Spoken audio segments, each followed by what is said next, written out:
नमस्कार। Mission health के सजीव फोनिंग कार्यक्रम में आप सबका स्वागत है। कार्यक्रम का हमारा आज का विषय है घर में नवजात शिशु की देखभाल, और इस विषय पर जानकारी देने के लिए हमारे साथ हैं राष्ट्रीय स्वास्थ्य मिशन की उप महाप्रबंधक डॉक्टर सुनंदा वर्मा जी। डॉक्टर साहब, बहुत बहुत स्वागत है आपका कार्यक्रम में। बच्चे का जन्म परिवार में खुशियां लेकर आता है, और ये खुशियां यूं ही बनी रहें, इसके लिए ज़रूरी है माँ और बच्चे का स्वस्थ होना। तो आज इसी विषय पर हम डॉक्टर साहब से बातचीत करेंगे, और आपके अभी कोई अगर प्रश्न है, कोई समस्या है, कोई जिज्ञासा है, तो आप हमें फ़ोन कर सकते हैं। फ़ोन करने के लिए नोट कर लीजिए आप हमारा फ़ोन नंबर है 0522 220 5756, 0522 2288698, 0522 407 6802। इसके साथ ही हम आपसे ये निवेदन करेंगे कि जब भी आप हमें फ़ोन करें, अपने टीवी सेट का वॉल्यूम थोड़ा कम रखें, ताकि आपकी आवाज़ हम तक अच्छे से पहुंच सके। डॉक्टर साहब, ये हमारा फ़ोनिंग कार्यक्रम है, अभी फ़ोन कॉल्स आनी शुरू हो जाएंगी। उससे पहले मैं ये जानना चाहूँगी कि घर में नवजात शिशु की देखभाल, या जिसे कहते हैं home based new born care, इसका तात्पर्य क्या है? होम बेस्ड न्यूबॉर्न केयर का ये तात्पर्य है कि ये सामुदायिक स्तर पे चलाए जाने वाला नवजात शिशु की देखभाल से संबंधित कार्यक्रम है, जो कि बहुत अहम है। चूँकि क्या होता है, नवजात जब पैदा होता है तो उसके जीवन का प्रथम दिन, प्रथम सप्ताह, उसके बाद द्वितीय से चतुर्थ सप्ताह, ये बहुत महत्वपूर्ण होते हैं, क्योंकि इस पीरियड में देखा गया है कि शिशु की मृत्यु दर सर्वाधिक पाई गई है। तो ये एक बहुत ही महत्वपूर्ण पीरियड है जिसमें कि शिशु को उसके स्वास्थ्य से संबंधित देखभाल की आवश्यकता होती है। अच्छा, दूसरा बात ये है कि ये प्रोग्राम सामुदायिक स्तर पे चलाया जा रहा है। तो इसमें जब बच्चा चिकित्सालय से माँ और बच्चा दोनों प्रसव के उपरांत घर में पहुँचते हैं, और इन केस अगर घर में ही डिलीवरी हुई है तो उसकी अब घर से स्वास्थ्य की देखभाल की शुरुआत होती है, जो एक बहुत ही महत्वपूर्ण हिस्सा है। डॉक्टर साहब, क्योंकि बच्चे को एक नई ज़िंदगी मिलती है और साथ साथ माँ को भी एक नई ज़िंदगी मिलती है, तो ये काम जो है, ये इस कार्यक्रम को किसके के द्वारा चलाया जाता है? कौन इसमें सहायक बनता है? इस कार्य को, जो बच्चे की देखभाल और माँ के स्वास्थ्य की देखभाल प्रसव के उपरांत की जाती है, वो आशा एक कार्यकर्ता है, स्वास्थ्य कार्यकर्ता है, जो ये कार्यक्रम करती है। डॉक्टर साहब, एक कॉलर का फ़ोन आ गया है, हम उन्हें ले लेते हैं। हाँ, उन्नाव से हमारे पास फ़ोन है। हेलो हेलो हेलो जी, आपकी आवाज़ हमें मिल रही है। आप हेलो जी हेलो, स्वागत है आपका मिशन हेल्थ में। नमस्ते जी नमस्ते। आप अपने टीवी सेट का वॉल्यूम थोड़ा, जी नमस्ते, आप अपने टीवी सेट का वॉल्यूम कम कर दीजिए। अपना नाम बताइए। मेरा सवाल ये है कि हमारी सिस्टर है, उनका नवजात बेबी है जी। तो दिक्कत ये होती है कि उस बच्चे को कोलिक पेन बहुत ज्यादा होता है। ऐसी सूरत में उस नवजात बच्चे को कोलिक पेन से बचाने के लिए जो गैस की प्रॉब्लम होती है, वो कैसे उसको बचाएं कि उसको दिक्कत ना हो? क्या करना चाहिए घर में? क्या कोई घरेलू उपाय है? डॉक्टर साहब, ये एक आम समस्या है, अक्सर बच्चों को भी गैस की प्रॉब्लम होती है। इन्होंने वैसे अपने बच्चे की आयु नहीं बताई, कितना बड़ा बच्चा है, तो क्या ये बता पाएंगे कितना बड़ा बच्चा है? हेलो जी डॉक्टर साहब, फोन कट गया है। इसमें ये है कि अगर इनका शिशु, पहली चीज़ ये ध्यान देने की योग्य है कि उसकी आयु कितनी है, उसका खान पान क्या है। हो सकता है कि वो 2 वर्ष से बड़ा आयु का हो, क्योंकि आयु तो बताई नहीं है, लेकिन अगर बार बार ऐसा हो रहा है तो किसी चिकित्सक की सलाह ले लें और उसके खान पान की साफ सफाई पे विशेष ध्यान दें। अगर वो बच्चा 6 माह तक का है तो उसे केवल माँ का स्तनपान कराएं। डॉक्टर साहब, इसी क्वेश्चन पे हम आ रहे थे कि किस तरह की सलाह शिशु के बारे में दी जाती है? इसमें जो आशा है वो बच्चे की स्वास्थ्य की पूरी देखभाल करेगी और सलाह भी देती है। वो ये जानकारी लेगी कि फर्स्ट ऑफ ऑल कि माँ अपना दूध उसको ठीक से पिला पा रही है या नहीं, और बच्चा पी पा रहा है, जो सबसे महत्वपूर्ण भाग है नवजात शिशु के लिए। और इसके परिवार के सदस्यों को भी वो सलाह देगी और इसके विषय में जानकारी देगी। इसके साथ साथ वो ये जानकारी लेगी कि बच्चा स्वस्थ है या उसे कोई और समस्या या कोई खतरे के लक्षण तो नहीं है, जिसकी आशा को संपूर्ण जानकारी होती है और इसके विषय में वो परिवार के सदस्यों को सलाह दे सकती है। डॉक्टर साहब, सिद्धार्थ नगर से अमृत कुमार त्रिपाठी जी का फ़ोन है हमारे पास। हेलो जी, स्वागत है आपका मिशन हेल्थ में। आप अपना प्रश्न पूछिए। जी, प्रश्न पूछिए। जी मैडम, नमस्कार। जी नमस्कार मैडम, नमस्कार। नमस्कार। ये है मेरा जी कि अभी हमारे घर में नवजात शिशु हुआ है। जी, मुबारक हो आप। हाँ जी, नवजात शिशु हुआ है, मुबारक हो आपको। आप क्वेश्चन पूछिए। धन्यवाद। नवजात शिशु हुआ है जी। तो माँ को पर्याप्त दूध नहीं हो रहा है इसमें, तो इसके लिए हम क्या करें? इसके लिए आपने जैसे बताया दूध नहीं हो रहा है, तो ये जानकारी ले कि माँ उसको सही तरीके से दूध पिला रही है या नहीं पिला रही, या इस विषय में माँ ने किसी से सलाह ली है, क्या आशा ने घर में आके माँ को देखा है या किसी चिकित्सक से सलाह ली है या नहीं। चूँकि माँ जितनी बार बच्चे को अपना दूध पिलाने की कोशिश करेगी, धीरे धीरे वो पिला पाएगी। जी, धीरे धीरे दूध जी शुरू हो जाएगा। जी, और हो सकता है ये समस्या का निदान ऐसे ही हो जाए कि वो सही तरीके से बच्चे को दूध पिला पाए और बार बार पिलाए जब भी बच्चा मांगे, तो इससे उसकी समस्या का समाधान हो सकता है। त्रिपाठी जी, उम्मीद करते हैं आपको आपके प्रश्न का उत्तर मिल गया होगा। और अमीशा का फ़ोन है हमारे पास, निशा का फ़ोन है हमारे पास। हेलो हेलो, बस्ती से फ़ोन है हमारे पास। हेलो, आपको हमारी आवाज़ सुनाई दे रही है? मुझे ये पूछना था। जी जी, स्वागत है आपका मिशन हेल्थ में। आप अपना प्रश्न पूछिए। शायद उनको हमारी आवाज़ ठीक से सुनाई नहीं पड़ पा रही है। डॉक्टर साहब, ये बताइए कि जैसे बच्चे में अगर कोई गंभीर बीमारी के लक्षण दिखते हैं तो उस समय आशा की क्या भूमिका होती है, किस तरह से कार्य करती है? आशा के लिए उसमें बहुत अहम भूमिका होती है, क्योंकि वो जानकारी रखती है बच्चे में खतरे के लक्षण क्या हैं। जैसे अगर नवजात शिशु है तो वो सही तरीके से दूध पी पा रहा है या नहीं पी पा रहा है। अगर वो दूध नहीं पी पा रहा है तो वो भी एक जानकारी लेने का विषय है।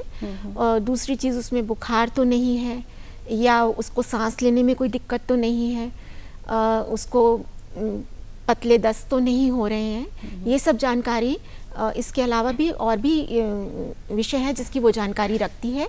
तो इस संदर्भ में आशा को तुरंत बच्चे के लिए नज़दीकी जो भी चिकित्सालय उसके नज़दीक में पड़ रहा है, चिकित्सक की सलाह लेनी चाहिए और वहाँ पे दिखाने के बाद उसी के अनुसार बच्चे के लिए माँ और परिवार को जानकारी देनी चाहिए। जी, निशा जी से हमारा फिर संपर्क हो रहा है। Hello hello hello. जी जी, स्वागत है आपका मिशन हेल्थ में। आप अपना प्रश्न पूछिए। जी, मैं ये जानना चाहती हूँ कि आशा को कैसे पता चलता है कि घर में कोई बच्चे का जन्म हुआ है? क्या कोई इसके लिए कोई रजिस्ट्रेशन होता है या कोई पंजीकरण करवाना पड़ता है? जी, आशा के जिस समुदाय में काम करती है उसमें उसको अपने समुदाय या अपनी एरिया के सभी घरों के बारे में जानकारी होती है कि कहाँ पे गर्भवती महिलाएं हैं और किस माह में उनका गर्भ चल रहा है या कब उनकी डिलीवरी होने वाली है और कितने छोटे बच्चे हैं और कितने नवजात शिशु हैं इस समय। इसकी उसको अपने समुदाय में पूरी जानकारी होती है और उसी के अकॉर्डिंग वो देखती है कि किसकी डिलीवरी हुई है, चिकित्सालय में हुई है तो चिकित्सालय से, या घर में इन केस हुई है तो वो वहाँ पे जाके उनकी देखभाल करती है। डॉक्टर साहब, एक बहुत ही महत्वपूर्ण कड़ी है आशा। तो क्या 42 दिन तक बच्चे की देखभाल करना और माँ को भी सलाह देना, इस तरह के काम जो आशा करती हैं, तो क्या इनको किसी तरह का प्रशिक्षण भी दिया जाता है? बिल्कुल, इसमें आशा को पूर्ण रूप से प्रशिक्षित किया जाता है और साथ ही साथ आशा के साथ उनका कार्य का जो सुपरविजन होता है वो आशा संघनी द्वारा किया जाता है और ब्लॉक में उपस्थित अन्य अधिकारियों द्वारा किया जाता है और उनकी क्षमता का वर्धन भी किया जाता है। उन्हें विश्वास दिलाया जाता है कि उन्हें कैसे नवजात शिशु की देखभाल करनी है और समय समय पे उनको पैदा हुए नवजात शिशु जब चिकित्सालय में जाती हैं तो उनके बारे में भी समझा के उन्हें दिखा के कि कैसे उनकी देखभाल की जाती है, ये बताया जाता है। और इसमें जो चिकित्सालय में बच्चे पैदा होते हैं उनकी वो तीसरे दिन से भ्रमण करके या घर में जाके देखभाल करती है और ये देखभाल तीसरे, 7वें, 14वें, 21, 28 और फिर 42वें दिन तक चलती है। लेकिन अगर घर में ही बच्चा पैदा हुआ है तो प्रथम दिन से वो देखभाल करती है। तो ये टोटल उसका 6 या 7 बार का ग्रह आधारित देखभाल का पीरियड होता है। फिलहाल मिशन हेल्थ में वक्त हो गया है एक ब्रेक का, मिलते हैं ब्रेक के बाद। ब्रेक के बाद आपका स्वागत है कार्यक्रम मिशन हेल्थ में और आज हम बात कर रहे हैं घर में नवजात शिशु की देखभाल के बारे में डॉक्टर सुनंदा वर्मा से। डॉक्टर साहब, ब्रेक पर जाने से पहले हमने आशा के प्रशिक्षण के बारे में जानकारी ली। क्या ये भी होता है कि अगर बच्चा घर में स्वस्थ है तो उस स्थिति में भी आशा घर में आके बच्चे को देखती हैं? बिल्कुल, अगर बच्चा स्वस्थ है तब भी अपने समुदाय में आशा जाके नवजात शिशु की देखभाल करेगी और उसको देखना ये होता है कि उसका स्तनपान ठीक से माँ का हो रहा है, बच्चे को टीके लगे हैं और बच्चा स्वस्थ है कि नहीं, ये पूरी जानकारी रखनी होती है। डॉक्टर साहब, बाराबंकी से एक कॉलर हमसे जुड़ी हैं। हेलो हेलो हेलो जी हाँ, आप अपना नाम बताएं। स्वागत है आपका मिशन हेल्थ में। नमस्ते मैडम, मेरा नाम है नंद स्वरूप मिश्रा, मैं बाराबंकी से बोल रहा हूँ, गांव बसौली मेरा पड़ता है। मैं जानना चाहता हूँ जो शिशु होते हैं, छोटे बच्चे होते हैं जो घर में पालन पोषण किया जाता है आशा बहू के सहारे, तो इतनी भयंकर गर्मी पड़ रही है तो गर्मी के देखते हुए उनको किस प्रकार से हम देख रेख करें? जी डॉक्टर साहब, गर्मी वाकई बहुत है। गर्मी बहुत है, ये तो है। उसमें शिशुओं का तो विशेष ख्याल रखना पड़ेगा कि उन्हें गर्मी से बचाव के साथ साथ उन्हें जो गर्मी के मौसम में और संक्रमण होते हैं उनसे कैसे बचाया जाए। इसमें उनके लिए स्वच्छ पानी और वो बाहर का खान पान आपकी निगरानी में मतलब करें ही ना तो अच्छा है और स्वच्छता पे विशेष ध्यान दें। अगर शिशु छोटा है, 6 माह तक का है, तो केवल माँ का दूध पे ही रखें, इवन उसको पानी भी नहीं देना है। लेकिन जिन बच्चों में इन केस आजकल गर्मियाँ हैं तो डायरिया या दस्त का भी केसेस देखे जाते हैं, तो उस केस में बच्चे को पानी देना नहीं बंद करना है। अगर वो 6 माह से ऊपर है, ORS का घोल देना है, इसकी विधि क्या है, इसकी सारी जानकारी आपको आशा आपके समुदाय में हो या चिकित्सक हो तो आप उनसे ले सकते हैं। डॉक्टर साहब, क्या आशा को शिशु को देखने के लिए बुलाना पड़ता है कि वो अपने आप आती हैं? वैसे आशा अपने समुदाय में जानकारी रखती है तो वो खुद से घर घर जाके बच्चों की देखभाल कर ही लेती है। लेकिन अगर कभी ऐसा पड़े लगे कि आपको आपको आवश्यकता है कि आपको जानकारी लेनी है आशा से, तो आप बुला सकते हैं। डॉक्टर साहब, होता है जैसे अभी गर्मी की बात चल रही थी, तो ऐसी स्थिति में मान लीजिए माँ स्तनपान नहीं करा पा रही है किसी वजह से, तो क्या लोग बॉटल का दूध पिलाने लगते हैं? क्या ये सही है ये तरीका? वैसे तो स्तनपान ही सबसे सही तरीका है, लेकिन अगर कोई ऐसी कंडीशन है जिसे चिकित्सीय तौर पे माता अपना दूध नहीं पिला पा रही है, तो उसको अपने चिकित्सक या किसी चिकित्सीय सलाह के बाद ही किस तरीके से दूध देना है और उसमें साफ सफाई का विशेष ख्याल रखना है, किस तरीके से कितनी मात्रा में दूध देना है, इसकी पूरी जानकारी लेनी चाहिए। जी डॉक्टर साहब, बहराइच से एक फ़ोन है रेखा जी का हमारे पास। हेलो हेलो रेखा जी, स्वागत है आपका मिशन हेल्थ में। हेलो जी, हम रेखा पांडे बोले बहराइच से। जी स्वागत है। ये है कि जैसे नवजात शिशु स्वस्थ हैं तो हमको आशा बहू के वहाँ ले जाना पड़ेगा कि नहीं?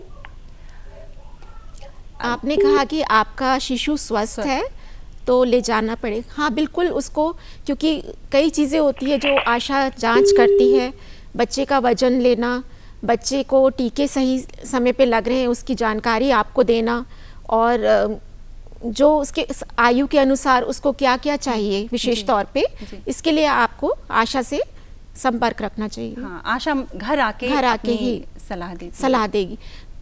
घर आके भी सलाह देगी। और आप ने कहा कि आशा के पास ले जाया जा सकता है, तो कभी ऐसी स्थिति पड़े तो हमेशा आप जानकारी ले सकती हैं। जी डॉक्टर साहब, आशा को कैसे पता चलता है कि इस घर में बच्चे का जन्म हुआ है? तो क्या कोई रजिस्ट्रेशन या पंजीकरण करवाना पड़ता है इसके लिए? इसका गर्भावस्था में भी पंजीकरण जैसे होता है, आशा को अपने समुदाय की समस्त गर्भवती महिलाओं की जानकारी होती है और उनका भी पंजीकरण होता है।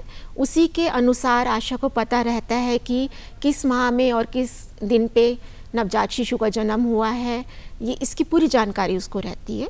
और जन्म के बाद बच्चे का पंजीकरण भी होता है, जिसका वो प्रमाण पत्र परिवार को देती है। जी फिलहाल एक और ब्रेक का वक्त हो गया है कार्यक्रम में, मिलते हैं ब्रेक के बाद। स्वागत है एक बार फिर से आपका कार्यक्रम मिशन हेल्थ में, और आज हम बात कर रहे हैं नवजात शिशु की देखभाल के बारे में डॉक्टर सुनंदा वर्मा से। तो अभी भी समय है, आपके कोई प्रश्न हैं तो आप हमें फ़ोन कर सकते हैं। ये डॉक्टर साहब एक फ़ोन आया है साइना का बलरामपुर से। Hello hello. हाँ बोलिए। जी जी स्वागत है आपका मिशन हेल्थ में, आप अपना प्रश्न पूछिए। वो मेरी एक बहन है 2 साल की, वो बहुत ही कमजोर है, 3 साल की होने वाली है, ना कुछ खाती है। अच्छा जी, आपकी बहन आपने बताया 3 साल की होने वाली है और वो कमज़ोर है, तो उसमें क्या उसे भूख नहीं लगती है या वो खाना नहीं चाहती? मतलब सही से खाना वाना खाती ही नहीं है वो। नहीं, इस पे थोड़ा विशेष ध्यान देने की आवश्यकता है। कभी कभी बच्चे खाना नहीं खाते क्योंकि उनकी चॉइस के अनुसार या जो उन्हें पसंद है वो उन्हें नहीं मिल रहा होता है, तो वो नहीं खाते हैं। और उसमें थोड़ा सा इंटरेस्ट डेवलप करने की बात है। आप देखिए, उसके साथ खेलिए, बात करिए, बात करते करते परिवार के साथ खाना खिलाइए, तो हो सकता है वो खाने लगे। और अगर उसमें लग रहा है कि उसका वजन नहीं बढ़ रहा, वो बेहद कमज़ोर है, तो उसकी जांचें भी करानी होंगी। किसी चिकित्सक के पास, आपके घर के पास जो भी चिकित्सालय या प्राथमिक स्वास्थ्य केंद्र हो, तो वहाँ ले जाके आप उनको बच्चे को दिखाएं और उसमें चिकित्सक की सलाह लें कि उसमें जो भी वो खून की जांच की कितना खून की कमी तो नहीं है या उसको किसी और जांच की आवश्यकता है, तो वो उस हिसाब से उसको सलाह देंगे। डॉक्टर साहब, आशा जो जाती हैं घरों में, तो नवजात के कितने उम्र तक के बच्चों को वो देखती हैं और कितनी बार वो जाती हैं? ये जो स्वास्थ्य कार्यक्रम है होम बेस्ड न्यूबॉर्न केयर या गृह आधारित नवजात शिशु देखभाल कार्यक्रम, इसमें आशा 42 दिन तक शिशु की देखभाल करती है और इसमें 6 या 7 बार वो घर जाके बच्चे की देखभाल करती है। जी डॉक्टर साहब, अगर किसी बच्चे को कोई गंभीर बीमारी हो गई है तो उस स्थिति में आशा क्या करती हैं? कैसे उसके इलाज को प्रबंध कराती हैं?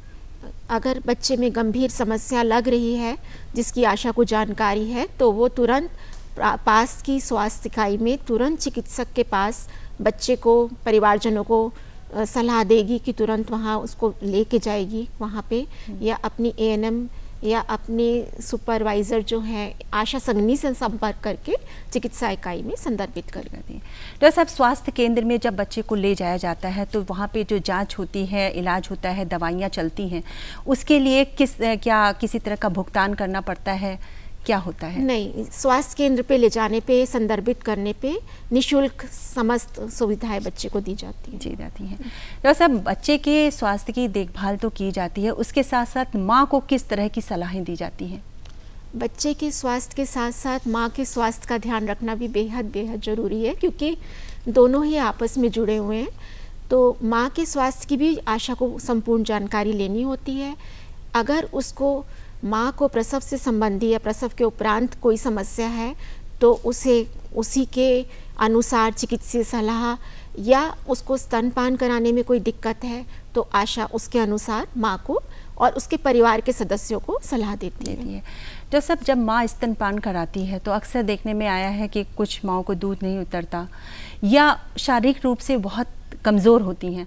तो पहले तो जब प्रसव के पहले तो उनके खान पान पे पूरा ध्यान दिया जाता है, लेकिन उसके बाद अगर ध्यान नहीं दिया जाता है तो उनके खान पान उनका कैसा होना चाहिए? माँ का खान पान प्रसव के बाद तो ज़्यादा अच्छा और बहुत ही ध्यान देने की आवश्यकता होती है, क्योंकि उसमें उसको बच्चे को भी स्तनपान कराना है और प्रसव के बाद माँ को ज़्यादा न्यूट्रिएंट्स या ज़्यादा पौष्टिक तत्वों की आवश्यकता होती है। तो उसका खान पान संपूर्ण होना चाहिए, जिसमें कि हरी सब्जियां, दालें, प्रोटीन, दूध और दूध से बनी हुई चीज़ें, और जिसमें कि कैल्शियम और आयरन का समुचित उसको मिल सके डाइट में। जी डॉक्टर साहब, इस पे हम और बात करेंगे। कानपुर से एक कॉलर हमारे साथ जुड़े हैं। हेलो।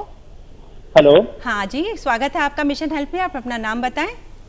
मैम, हम कानपुर से बोल रहे हैं, आलोक भूषण गुप्ता। जी जी आलोक जी। मैम, एक नवजात बच्चे को कै साल तक माँ अपना दूध पिला सकती है? कभी कभी क्या होता है मैम कि जैसे माँ जो है 6 महीने में ही अपना दूध छुड़वा देती है बच्चे को, कभी कभी ये होता है कि 8 महीने में छुड़वा देती है। एक अप्रॉक्स कितने महीने तक उसको दूध पिलाना चाहिए ताकि ये बच्चा नॉर्मली स्वस्थ रहे? हम ये जानना चाहते हैं मैम। जी, इसमें आपने पूछा है जो जानकारी, वैसे 6 माह तक केवल और केवल माँ का दूध पिलाना चाहिए। 6 माह के बाद बच्चे को अनुपूरक आहार या थोड़ी थोड़ी मात्रा में जो बच्चा तरल सेमी सॉलिड पदार्थ ले सकता है उनसे शुरुआत की जाती है, जो कि बहुत पतले भी ना हो और बहुत गाढ़े भी ना हो और बच्चे को खाने में समस्या ना हो, लेकिन उसमें विभिन्न प्रकार के आहार जुड़े हों, जैसे दालें भी हों, सब्जियों भी हों, फलों का भी हो अंश हो, और तो ये बच्चे को देते रहना चाहिए। लेकिन इसके साथ साथ माँ अपना स्तनपान बच्चे के आहार के साथ 2 वर्ष तक दे सकती है। 2 वर्ष तक माँ इन आहार के साथ अपना स्तनपान करा सकती है। डॉक्टर साहब, अगर किसी महिला का घर में प्रसव हुआ है और पंजीकरण ना हुआ हो, उस स्थिति में क्या आशाएं कुछ सहायता करती हैं? बिल्कुल, जैसे मैंने बताया कि घर में पैदा हुए बच्चों की देखभाल भी इसमें है, दोनों में, उसमें 6 बार वो करती है। और घर वाले जो बच्चे पैदा हुए हैं उनमें प्रथम दिन से आशा की कार्यभार है कि वो घर जाके बच्चे की देखभाल करेगी, इसमें पंजीकरण कराएगी, जन्म प्रमाण पत्र परिवार को उपलब्ध कराएगी। ये सारे काम बिल्कुल मुफ्त के होते हैं? जी हाँ। इसमें किसी तरह का? जी हाँ, ये बिल्कुल निःशुल्क। डॉक्टर साहब, जो कार्ड बनता है माँ और बच्चे का, उसके बारे में कुछ हमारे दर्शकों को बताइए। ये माँ और बच्चे का MCP कार्ड कहलाता है, जिसमें बच्चे के शुरुआती दिन से पूरी जो जैसे उसको BCG का टीका लगा है, पोलियो की खुराक पहली मिली है या पेंटावेलेंट वैक्सीन मिली है, बच्चे का वजन, तापमान, ये सब उसमें MCP कार्ड में लिखा होता है। जी। मान लीजिए किसी नवजात शिशु का वजन कम है, उस स्थिति में क्या किया जाता है, किस तरह का इलाज किया जाता है? जी हाँ, ये अच्छा आपने प्रश्न पूछा है। जैसे कुछ बच्चे जो पैदा होते हैं उनका वजन कम होता है, किसी किसी का बेहद कम होता है, और कोई बच्चे समय से पूर्व भी पैदा हो जाते हैं। तो इसके विषय में भी जानकारी आशाओं को होती है और धीरे धीरे अब आशाएं इसमें ज्ञानवर्धन कर रही हैं। और इसके लिए न्यूबॉर्न स्टेबलाइजेशन, NBSU हम लोग कहते हैं, न्यूबॉर्न स्टेबलाइजेशन यूनिट्स, या जिला स्तर पे SNCU, सिक न्यूबॉर्न केयर यूनिट्स हैं उपलब्ध। तो आशा को इनके विषय में जानकारी होती है। अगर बहुत गंभीर कोई बच्चा जो कम वजन का है या प्री टर्म है या समय से पूर्व जन्म लिया हुआ है और वो स्थिर अवस्था में नहीं है, तो उन बच्चों को वो इन इकाइयों में संदर्भित करती है। डॉक्टर साहब, एक कॉलर हमारे साथ जुड़े हैं शिवपुरी मध्य प्रदेश से। Hello ma'am. हेलो, हाँ जी, आप अपना नाम बताएं। जी, सीमा शर्मा। जी जी, स्वागत है आपका मिशन हेल्थ में। आप अपना प्रश्न पूछिए। हाँ मैम, नमस्ते। नमस्ते। हाँ मैम, हम ये जानना चाहते, हाँ मैम, हाँ हम ये जानना चाहते हैं कि मेरी बेटी 12 इयर्स की है मैम, और 8th क्लास में है वो जी। तो लेकिन वो बहुत ही वीक, हाँ, तो मेरी बच्ची बहुत ही वीक है वो, है ना, और उसका खान पान भी बहुत ही कम है, बहुत मतलब लगती नहीं उसकी हेल्थ, हाइट, पर्सनालिटी। तो उसको हम क्या ऐसी चीज है उसको? हाँ, 12 साल की आपने अपनी बेटी की आयु बताई है। तो यूजुअली क्या होता है कि इस उम्र में बच्चे थोड़े से सेलेक्टिव होते हैं कि हमें ये खाना है, तो आप थोड़ा सा उसमें इंटरेस्ट डेवलप कराइए खान पान के विषय में। समझदार होते हैं बच्चे, और थोड़ा सा उसके साथ बातचीत करिए और उससे पूछिए क्या पसंद है। हो सकता है वो उसके अनुरूप खाना बना के आप उसको पौष्टिक तत्व दे सकती हैं जो उसकी पसंद के हों। और अगर आपको लग रहा है कि वो बेहद कमज़ोर है और उसे सलाह की आवश्यकता है, या खून की जांच, खून की कमी तो नहीं है, या कोई और चिकित्सीय उपाय तो नहीं चाहिए, तो एक चिकित्सक की सलाह ज़रूर ले लें आप इस विषय में, ताकि उसका वजन उसकी आयु के अनुसार और उसकी हाइट के अनुसार कितना है ये पता चल पाए। तो ये था मिशन हेल्थ का हमारा आज का कार्यक्रम। और अब चलते चलते